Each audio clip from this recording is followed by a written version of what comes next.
Welcome to the Access to Innovators podcast, powered by the premier life skills university, High Point University. Hello, and thank you for joining us. My name is Graham Wessel. I'm a current senior here at High Point, majoring in finance with a minor in data analytics. I'm from Concord, Massachusetts, and today we have Allan McCollough, one of our innovators in residence. Thank you so much for joining us today. Absolutely. Obviously, you've had a lot of success just throughout your career, and so today we're just going to be exploring that success and how you ended up there. Okay. So with that being said, my first question is, you're most known for your stoic leadership with regards to Circuit City, which was an electronics company that you were able to surmount to a $9.6 billion market cap in 1999. Just talk us through your not so conventional, I guess, path of how you got there. Well, it probably is a little unconventional, right? I went to a small school in Missouri Valley College, in the early 70s. When I graduated, there was a small war still going on in Vietnam. And so I joined the Navy. I got sent to officer school for a little over 5 months, and then 3 years in the fleet. So nothing I would have really anticipated in high school that I'd go be a sailor. But that was the world at that time, and so I got sent to the Navy. Neither did I appreciate how valuable that was, actually. So the Navy did a couple things for you. They train you in leadership. You can, in college, you're reading about all these things you should do and how you manage and so forth. But I keep telling folks, there's this great Yogi Berra quote, the Yankees baseball player, that said, in theory, there's no difference between theory and practice, but in practice there is. And so what the Navy gave you was instant practice. You know, you went from a college student when you were doing different things on the weekend than commanding a ship to you walk on board and all of a sudden there are 15 guys that work for you. It was all men at that point, so it was guys. And most of whom are older than you are. So I was like 20, I just turned 22. And had a lot more experience and more knowledgeable. And so you had to learn how to fit in with that and work through that. But it was sort of management by doing, right? It was the practice of management in corporate world today, we try to assign mentors and do all these things to make your transition easier. In the Navy, when you crossed the gangplank, saluted the flag, you were on duty. Oh, yeah. And so that was a huge foundation in terms of just experience beyond book experience. And then the Navy, because of the GI Bill, the Navy enabled me to go to graduate school, which I couldn't have done on my own. So I got that benefit as well. So I was happy to, in retrospect, I was delighted I served. I think I got more than I gave, but I think it was an extraordinary experience. So what happened at that time when you got out of the service, particularly if you were an officer, and then I had an MBA, then it was easy to find a job because everybody valued that experience. They knew that if you'd done that you'd managed sailors in my case, but you had management experience, real life, hands-on. And in the end, the MBA helped. So I had a number of job opportunities. My last duty station was in Charleston, South Carolina, which was pretty good duty, I have to say. Compared to Vietnam, it was really good duty. And I liked South Carolina, so I ended up taking a job with Milliken in the textile business, which I didn't know a lot about the textile business, but I did some research on Milliken. I liked their principles. It was a very structured company. I was used to the structure in the military. And it turned out to be great because they also had a reputation for if you performed, they would move you into different jobs so that you didn't start out in one job and get pigeonholed there. So I actually began as a cost accountant. Really? Because at the time that was the big buzz. It changes over time, but then it was you need to start in finance because that's the keys to the kingdom. You learn about the business, and I think it was true. I got to see all facets of the business, understand the components of cost, how to think about it, and I knew also that wasn't my career aspiration after a couple of years, but it was very valuable. I got to run a marketing business there and in the industrial space. I got to run a women's wear marketing business. I was general manager of a factory that manufactured tire cord and various other products. Wow. So in a 12-year span, I was incredibly fortunate that I kept getting moved around in a lot of different pies. things, and lived in a number of different cities, and so I got used to moving, and that was okay. And I got fortunate then. I was working in New York for Milliken, and a gentleman that we had hired, who was a professor at the Darden Business School at UVA, Right. as a consultant, I knew because he'd worked for us at Milliken. He called me and asked me if I'd be interested in working in the electronics business. And I thought, sure. I was a little geeky, and I Why like not, computers and so forth, and so why not? Yeah, exactly. And so I went to meet him in Virginia and thought, I'll try this. And same thing at Circuit City. I was extraordinarily fortunate. I started out in corporate operations on the back end of the business. Shortly thereafter, I got moved into operations, running a division of stores, and then got moved over to run the merchandising group, and then finally became CEO, and which is actually, of all the jobs, I liked most of them before that better, only because the CEO That's job is interesting. externally focused. I really liked being around our folks. I liked being around customers. And when you become CEO, there's a switch that means you spend a lot of time with investors, Correct. right? You're always talking to the outside world. And you're not spending, and in our case, there was some digital transition going on at the time. And so we would routinely be called to Washington to go testify in Congress about the impact on customers Right. as you're going from analog to digital and all that. And so my life turned from being in merchandising, where I could touch product and decide what was going to come to the country the next year and be with our folks, to being listening to shareholders explain how they could run the business better than we could, and in Washington trying to educate some of our legislators as to what actually was going on that they were What's signing. going on with the business? Yeah. So it was. I was just, again, I feel like I've been blessed all along that you keep your head down, work hard, and things worked out. Right. Well, that's certainly a plethora of experiences that you've shared in a lot of different lines of businesses, and you're able to garner a lot of different skill sets that a lot of people today aren't able to have such a well-rounded scope. And so I wanted to take a couple steps back, because I know that you mentioned throughout your career that you were a U.S. Navy veteran. First off, thank you so much for your service. But with that being said, how do you believe your experiences of having hands-on training, working with a team, things of that nature, how do you think that laid the foundation for the rest of your career that you just explained? So I think that clearly was the foundation. That's a very disparate group of guys that you are assigned when you show up. Very different all over the country, different backgrounds, different educational levels. So you're having, it's not people that, most of them not college. I don't know that any of them were college graduates. Right. Some of them longtime military veterans were set in their ways, and so it really, you had to be adaptable. You had to manage like people wanted to be managed. Right? There's not a set management style or structure. You have to be who you are, but you also have to respond to the needs of the folks that you're working for, and they're working for you and with you. And so it really helped sort of focus that in your mind of what was the right way and how do you get a result, because being on a ship is no different than running a business, right? We had operational results we had to hit. There were standards that you had to hit, and you got inspected, and you did all these things, and so your job was to deliver the results, to perform, and that never changes. So what started there, it never changed, but the experience of having the group of people that you managed, I left there and went to Milliken. I think I had one working for me as an accountant. And so, that would have been a different start. Right. That was pretty easy. Marginally different start. And so I can't, again, I think I got more than I gave. I was delighted I got to serve, but I got more than I gave. And it was a foundation that that stuck with me for everything else I did. That's amazing. That's really cool. And so kind of bringing it back to when you were CEO, obviously there's a lot of CEOs out there that manage either a few people or a few thousand people. But I see there's a difference between being a good CEO and a great CEO. So how do you think CEOs can become great leaders?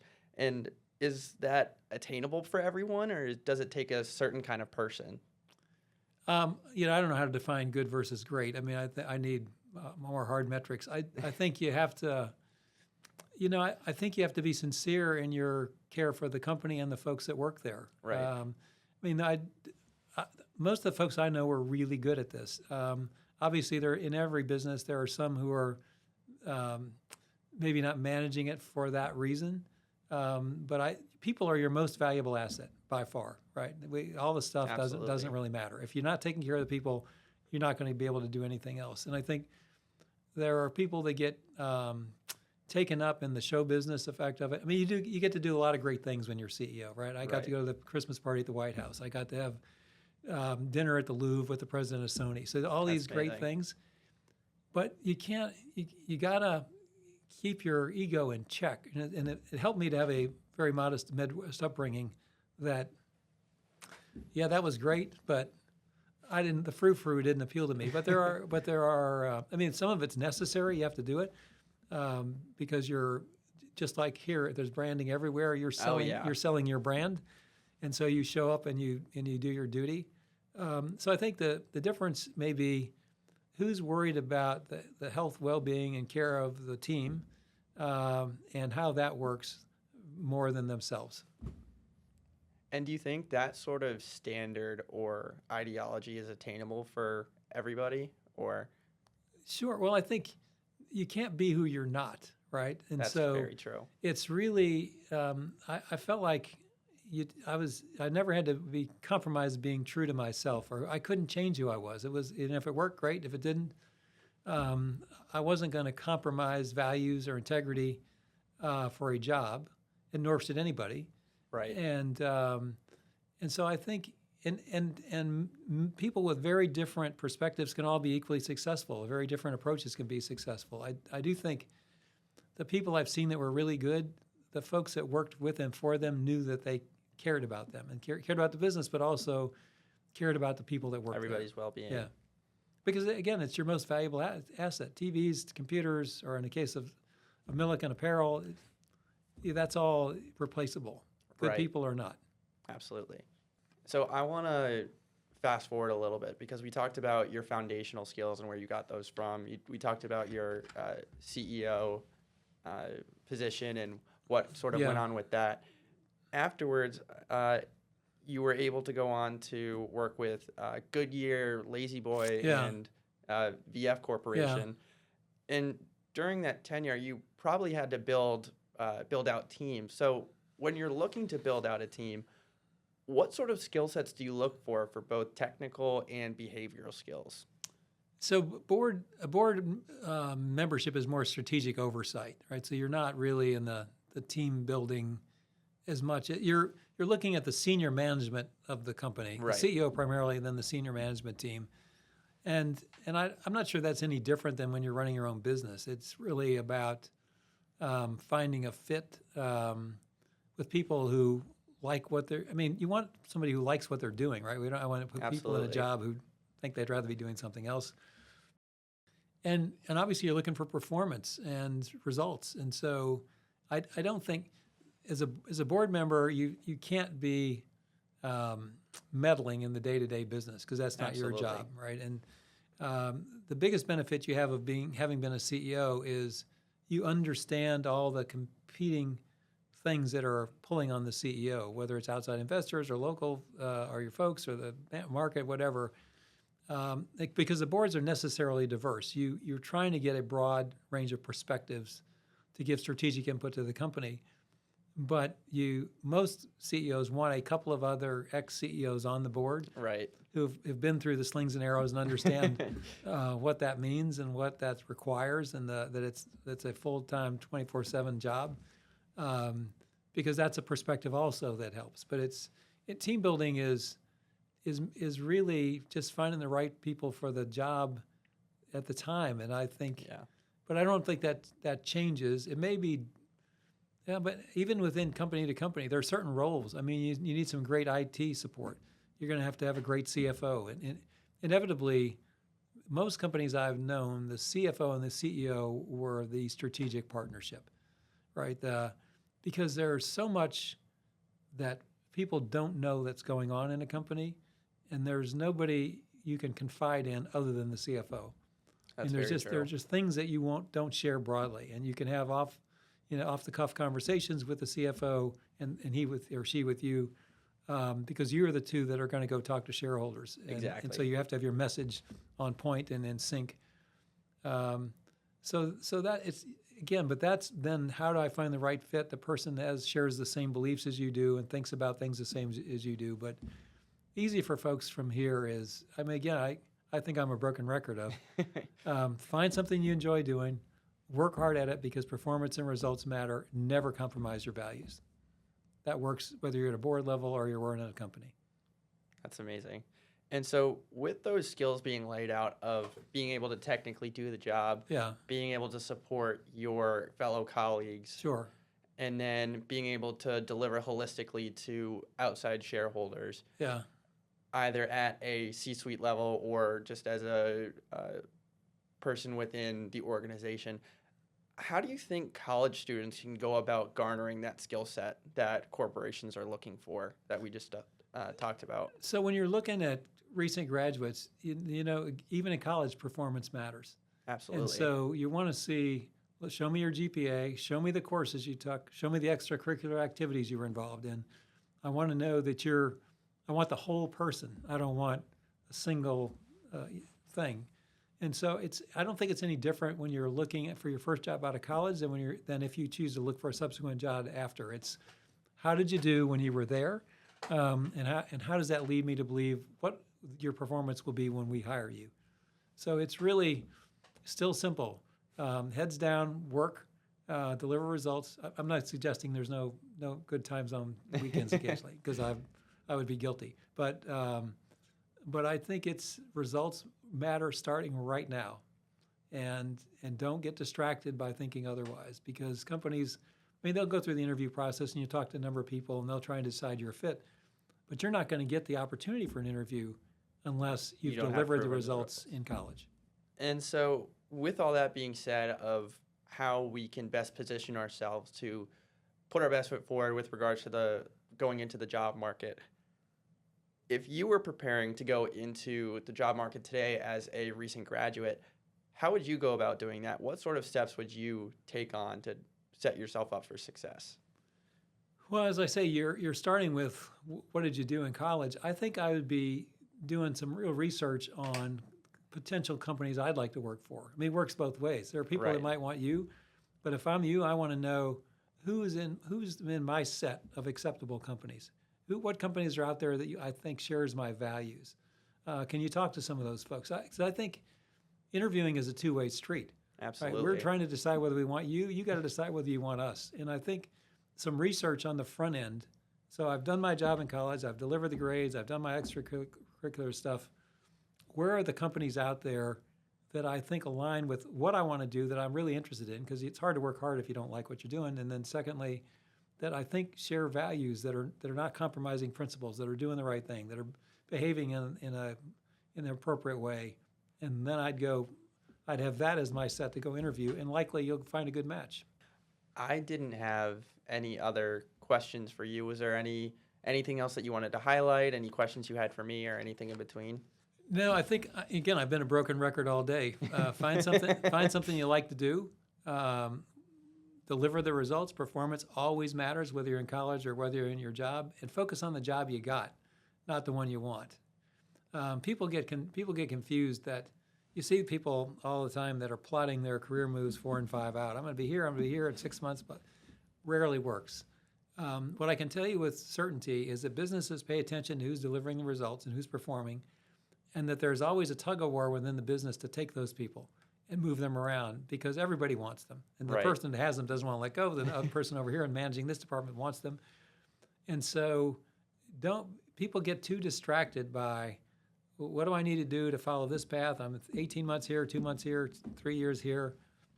As long as you like what you're doing and you deliver the results, the folks above you are paying attention, even when you think they're not, and you'll get where you want to go.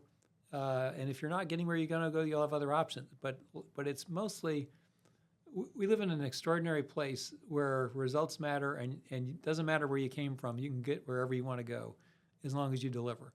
And so I think it's actually, people want to make this mysterious, and it isn't. It is very straightforward.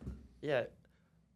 Well, thank you so much for joining us today. You've truly made it pretty simple of putting your head down and doing something that you enjoy and producing the results, and it'll lead you in a direction that you're looking for. Yeah. Thank you. Well, Mr. McCollough, thank you so much for joining us. And thank you all for tuning in to the Innovators in Residence podcast. Again, my name is Graham Wessel, and I hope you have an amazing day. Thank you.